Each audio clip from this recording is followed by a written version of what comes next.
Becoming Beautiful, written by Tarang Rawat, illustrated by Elena Napoli. It was her special day.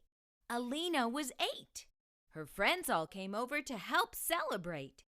For the party, her mom took time to cook and bake a delicious birthday meal and a yummy chocolate cake. Her friends were all different and she loved them all.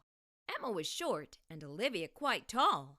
Sophia was dark, Kathleen had light pale skin, Jessie had freckles, and Jane a dimpled chin. Maya had the curliest hair you have ever seen, and Abigail's build was athletic and lean. Isabel's hair was long and straight. Vanessa was plump and didn't think she looked great. "My nose," thought Alina, "is too big for my face. When I look in the mirror, it seems out of place." At school, the popular girls were ready to seize every chance they could to taunt and tease. They were all wishing to be more like the girls at the top. Then their lives would be perfect and the teasing would stop.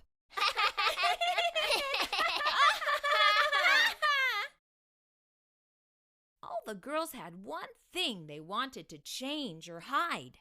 They couldn't see the great qualities they had inside.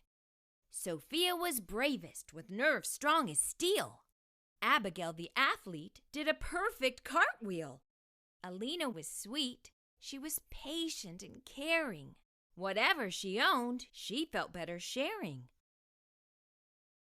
Why were all these girls with such amazing traits so overly concerned with silly height and weight? Mom heard them complaining, as girls often do, then remembered when younger what she had been through. Her mom was wise, and in her heart she knew the girls would stop complaining if they changed their view.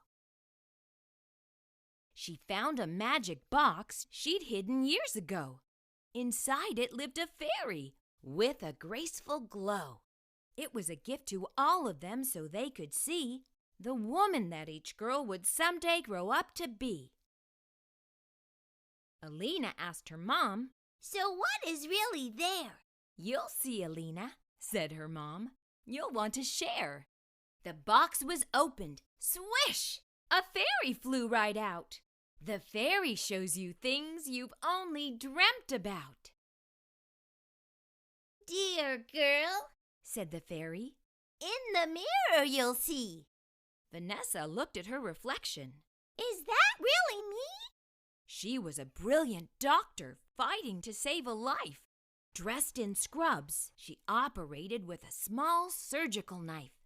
She could tell she had skill, and she loved what she did. The flaws on her body she no longer hid. Jessie wished that her freckles would all disappear.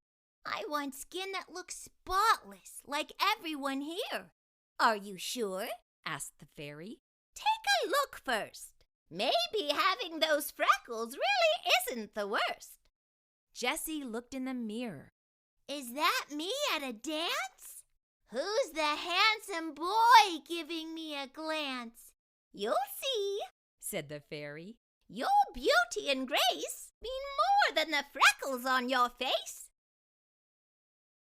Sophia was waiting for her turn at last.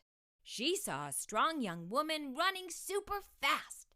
Sophia had won a big important race. A bright, triumphant smile was spread across her face. It was a special night, as each girl had a turn. The mirror gave each one a lesson she could learn. Their differences weren't flaws, and every passing hour, the mirror showed uniqueness was their special power. It was finally time for the birthday girl Alina's turn. She looked into the mirror and wondered what she'd learn. She saw her grown-up self, her future smiling face. Her nose, it fit her well. It wasn't out of place. Alina was a teacher. She was kind and fair. She taught with patience, wisdom, and care. The fairy said, True beauty isn't short or tall, not straight or curly, fat or thin. No, not at all. Beauty is becoming who you're meant to be. Believing in yourself will set your spirit free. Happy birthday, Alina! I'm going back to hide for a few years. Just take me out again when your own daughter has flaw fears. And Alina's mom put the magic fairy box away for her granddaughter's party on some future day.